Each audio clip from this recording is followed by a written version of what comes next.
Morning, guys. Well, I said I was going to try and make a video every day. So here this one is. This is about timing on a homestead. How things don't always work out the way you plan on it. I had several things to do in town tomorrow. It was our payday, and I had some lab work to do for my hemochromatosis.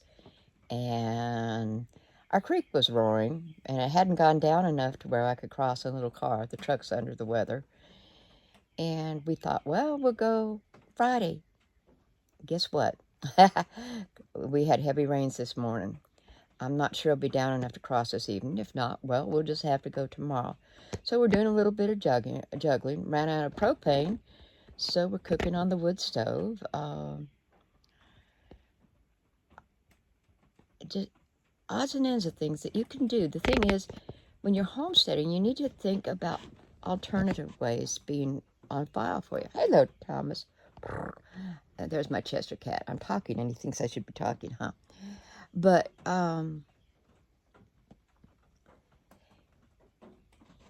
you have to think of more ways than one to do things. You know, that's why people say, oh, you're preppers. No, we're not. We just all, country folk live like this. We try to have enough things on hand so that if something happens, we've got it.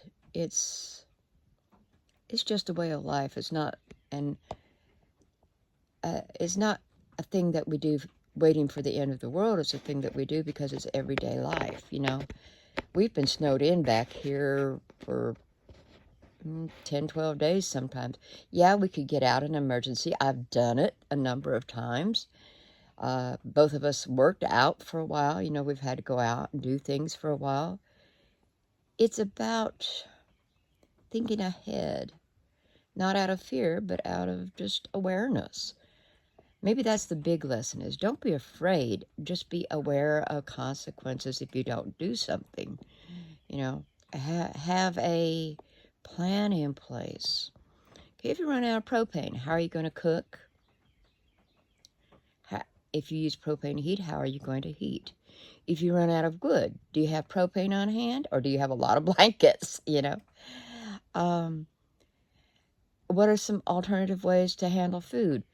Well, if your power is out for 24 hours, you can wrap your freezer and your refrigerator in quilts. They'll hold a long time. Or put them in the snow if there's snow. Just make sure the predators can't get to it. Longer than that, if you've got meats in the freezers, cook them up. Can them up, Put them on the wood fire and can them up. Have a way to feed your animals if you can't bring in other food. We've got a lot of browse. Our goats are out free ranging anyhow, but we do bring them in at night because of our predator situation. Even with large guard dogs, I'm not going to let my young goats be way out at the end of the field. They're going to be locked up. But that's the why of many of the things that we do, is to be ahead of the game. We've had, gosh, off and on in the last 2 weeks, we've had maybe 4 or 5 days that we can't get across the creek. It's a choice we made because we love it back here. We like having the water available. It's important that you know your limitations, what you can and cannot do, what you would do if something were to happen. We've made a lot of choices about health care, for instance. We have made choices about should something major happen. We've got the DNR in place and all that. So those are things to think about if you choose this lifestyle. It's very important to be aware, to be cognizant that there are things that happen. Finances, due to health issues and so on. We've been in some pretty bad situations where we haven't had a great deal of money. I had a major stroke in the time period that my husband became disabled. Neither of us was able to work. His disability hadn't gone through. all sorts of things happened during that time period. But you know, we had food reserves, and we were lucky we had them. We were able to get by. You know, you learn what you need and the difference between need and wants. You know, there are things that people take for granted as everyday things that we don't do, that we don't have. And there are other things that we have that people think, well, why do you have that way out there? Such as the internet, you know. That is our phone. That is our online communication. That's the way I handle a lot of bills and shopping and so on. You know, we are big Amazon fans. The fact that we get a lot of our supplies in that way is important. But we tend to buy locally. You know, I shop at farmers market. We grow much of our own food.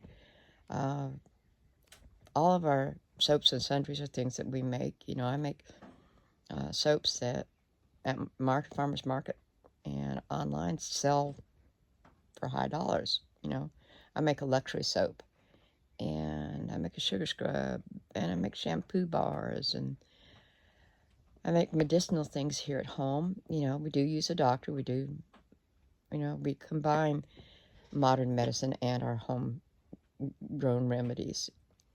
I think God gave us a brain for a reason. But the big thing is to be flexible and think ahead and be aware that timing can change how your day, you know, you have to plan and then say, oh, but what if? And be ready to do something different. You know, there's some days we can't do the major projects, or maybe there's not enough money for supplies to do one. And those are things you have to be aware of. And anticipation, you know, not necessarily fear, but preparation. And please don't call me a prepper. I don't see myself as a prepper. I am a homesteader. I'm country folk, okay? We are country folk. We live a country life, and we love it, you know. There are moments when I cuss and mutter and carry on over things, but basically, you know, we just live a country life. You guys have a good day, and I'll talk to you tomorrow. Bye-bye.